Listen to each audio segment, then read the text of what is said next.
Here we go. It's mid-March, and already, this silly season of the 2024 election cycle is in full swing, but there's no doubt the economy is going to be the number one issue. Steve Moore, FreedomWorks economist, you read him all the time, Wall Street Journal, elsewhere, worked with President Trump during his 4 years in the White House. He joins us in Kansas City on KCMO. Steve, good morning. Happy Monday. Thanks for being here. Hey, Pete. Good morning. Thanks for having me. Hey, Steve, before we get into, some of the economic news, I bring up the silly season because I know you've seen the drama where Donald Trump over the weekend was talking about the auto industry. He said this, and the media has spun it into something it's not. And you think you're going to get that? You're going to not hire Americans and you're going to sell the cars to us? No, we're going to put a 100% tariff on every single car that comes across the line, and you're not going to be able to sell those cars. If I get elected, now if I don't get elected, it's going to be a bloodbath for the whole, that's going to be the least of it. It's going to be a bloodbath for the country. That'll be the least of it. But they're not going to sell those cars. They're building massive factories of. Now, he's talking about bloodbath, Steve. He's talking about it clearly in context of the auto industry. Auto industry, yes. Yeah, and look what the media did to this thing, Steve. Yeah. No, it's, here's the thing about the media and the White House is they're intentionally is distorting. They knew what he meant, right? They're not that stupid. That if you play that clip and you listen to it again, he's talking about the auto industry, and he was saying it's going to be a bloodbath for the auto industry if Biden is reelected. Because guess what? He wants to switch to 100% electric vehicles. And guess where the electric vehicles are made? Mexico. China. Mexico and China. Yeah. So how are we going to have American jobs under Biden when he wants to put all of our UAW workers out of jobs? That's what he was talking about. And by the way, he happens to be right. Our industry, auto industry was making a big comeback under Trump. And then all of a sudden they go, everybody has to buy an electric vehicle, which, by the way, most Americans, the vast majority of Americans say they don't want an electric vehicle. And by the way, I'm not against them. I just feel like everybody should be able to make their own choice about what kind of car they buy. And so this would be the destruction of the auto industry. I'm in 100% agreement with him on this. The batteries are made in China. China's rolling off 5 times as many, cars as we are in terms of electric vehicles. So it'd be a very bad thing. Mm-hmm. And from all I can tell right now, Steve Moore, the EVs, it's right now tough for the car market and the car industry in general with the high rates. But EVs, if you want one, there are deals right now because they realize they have a greater supply of these things than there are demand. Americans just don't want them no matter how many tax credits Biden's handing out. Yeah, so I was just doing an analysis of this where if you look at where roughly half of the EV sales are in 2 states. Do you know what they are? California and New York, Texas? You got it. Yeah, okay. Yeah, New York. You had California, New York, and New Jersey, and that's half of it. And then, if you look at red states like Missouri or you look at, Mississippi or Louisiana, it's like tiny percentage of people are buying those. So what's happened is Biden has turned electric. I call them Biden cars. So if you see somebody, driving an electric vehicle, for the most part, it's going to be a liberal Democrat because it's been so politicized. I actually think the worst thing that ever happened to the electric vehicle industry was Biden getting elected and then pouring massive subsidies into the industry and then mandating people buy them. Look, people have a love affair with their cars. This is America. We don't want. We're not. The government's not going to tell us what kind of car we can buy. And you're right. These, you can buy electric vehicles cheap right now because nobody's buying them. Yeah, they're not. They're just not. And all the numbers bear that out. Steve Moore, economist under Donald Trump with FreedomWorks here on KCMO Talk Radio 95.7 FM and the KCMO Talk Radio app. Stream us there. Steve, we saw the budget come out last week from the president. And that in and of itself, $7 trillion in spending? Is there anything that he wants to cut, Steve Moore? No, nothing. I got started in 1985. So Reagan was president, and I've been a budget analyst. I've reviewed every presidential budget for almost 40 years.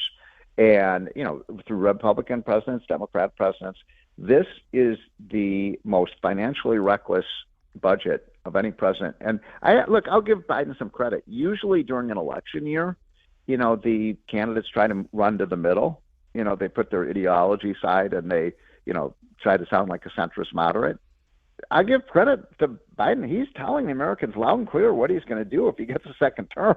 I mean, look at this budget, $7.5 trillion of spending. When I first came to Washington, the budget was $1 trillion. Now we went $7.5 trillion. Wow. No, not a single, virtually that I could find, not a single penny of cuts. He wants to raise taxes by several $trillion. He wants to. Here's one in this budget. He wants to raise our business tax rate to a higher rate than the tax rate on businesses in Russia and China. Wow. Can you believe that? Wow.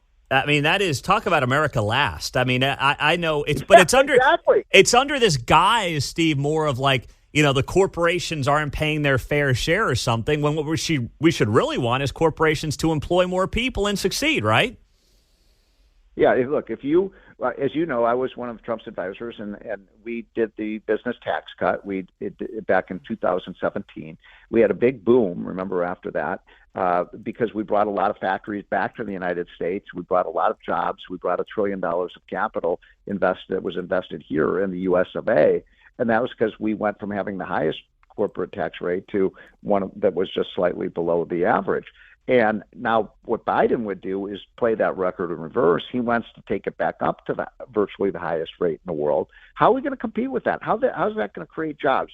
There's a great video for those of you who get our Committee to Unleash Prosperity hotline, as I know you do. We've had a video of Ronald Reagan on the Johnny Carson. Remember the old Johnny Carson show? I don't know if you're old enough to before remember my that, Time, Steve. I don't want to date myself, but before my you're time. So young. Well, I used to watch that show all the time because I'm 64, and I know probably a lot of your listeners. I mean, that was back when the late night comedy shows were actually funny. Yeah. And so anyway, there was a great interview with Ronald Reagan, and I think it was 1976, so a long time ago. And he talks about, look, if you would raise taxes on businesses, who's going to pay for that? The workers are going to pay for it, and the consumers. It's going to be passed on to the consumers. So when he keeps saying, "Oh, these greedy corporations, we're going to tax them," if you put more tax on a stick of bubble gum, guess what? The price of bubble gum is going to go up, and it's just going to make inflation worse. Is there anything to do, Steve? I know this came up briefly last week. Donald Trump on CNBC referenced Social Security. He didn't talk about cutting it, but he admitted it's a problem. We all know it's a problem. I say this, Steve, as a millennial, I would take my principal back tomorrow, which would be a bad deal for me because my money's worth less, but I'd take it back tomorrow to never pay into this god-awful system ever again. Do you think there's any way they attack this thing? So I believe, and look, as I said, I'm 64, so I just literally 2 weeks ago turned 64. Next year I'll be eligible for Social Security benefits. Unbelievable.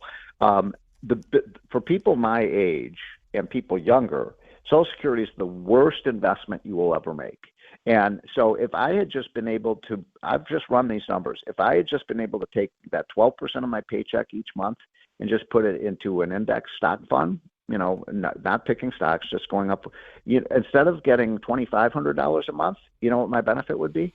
Oh, probably 4 or 5 times that. Yeah, exactly. About $8,000 to $9,000 a month. And by the way, I have $1 million left over to leave my children. So I'm sorry. So cutting Social Security, that's hell no. We shouldn't be cutting Social Security benefits. It's a ripoff. And you know what happened to all that money? Do you know what happened to all those trillions of dollars that people like myself paid into the system? They spent the money on other programs. Mm-hmm. This is the biggest ripoff ever. Can you imagine if you were, running a private business and you raided the money from the pension fund? Yeah. They'd put you in jail. Yeah. So, no, we should not be cutting Social Security. The problem with Social Security is that the benefits are too low, not that they're too high. I want, starting tomorrow, every young person listening to this show to be able to give them an option, saying you can put the money in Social Security and we'll pay you the promised benefit, or you can put it into a 401k plan, a forced savings plan, and you're going to have a return I bet every single person listening to the show say, I want option 2. I want to put the money where it actually has some compound interest. And so that's number one. That's what we should do starting tomorrow with Social Security. But the other thing he said is, he said you could really save a lot of money out of Medicare and Medicaid because of fraud. And then the press, there he goes. He wants to cut Medicare. No, he doesn't. What he's saying, and I've met with him, I know exactly, and I think most people know what he means. There is hundreds of billions of dollars of fraud in the Medicare and Medicaid program by doctors, by health insurance companies, by hospitals. They're ripping off the system. And, a lot of people, illegal immigrants are getting the programs and stuff. So what Trump is saying, let's save money on these programs by getting rid of the fraud and rooting out the waste in the programs. Yeah. Well, what's wrong with that? Nothing. Makes too much sense, Steve Moore. So why did the press go crazy? They're like, he wants to cut Medicare benefits. No, he wants to get rid of the fraud rate in these programs is sometimes 10 or 20%. Mm-hmm. I've asked private insurance companies and the credit card companies, what's your fraud rate? Oh, maybe 2%. I said, well, what if you had a 3 or 4% fraud rate? Oh, we're out of business if we had a fraud rate that high. The fraud rate in these government programs is like 10 to 20%. Wow. Look what happened to the PPP program. Look what happened to unemployment. If I sound angry, I am. My blood is boiling because so much of this money is wasted and fraud, going to fraudsters, and nobody in Washington does a damn thing about it. So true. Steve Moore on KCMO Talk Radio. It is always good to have him here. Last thing, Steve, in the next minute. With you advising Donald Trump, can you get him, Steve, over these next 7-8 months to just talk economy? That's it. And he probably rolls in November. That's all he's got to do. Oh, yeah, I agree with you. And he's been on his game. He is. I've been around him in the last, couple of months. I had a meeting with him last week. Yeah, I got to tell you, he's in great mood. Really positive. He's not grousing anymore. He's really talking about a vision, for the country. And this is going to be a highly consequential election. And I know a lot of your listeners may not like Trump or his antics or some of the things he says. And sometimes I don't like it either. But I got to say, when you just put the Trump economic agenda next to what Biden has done, come on, this is a pretty easy answer. It's night and day. Steve Moore, thanks for being here as always. We appreciate your time on a Monday. All right, let's do it again. All right. See you. You bet. Care. That is Steve Moore. FreedomWorks advised Donald Trump on economic issues on KCMO 95.7.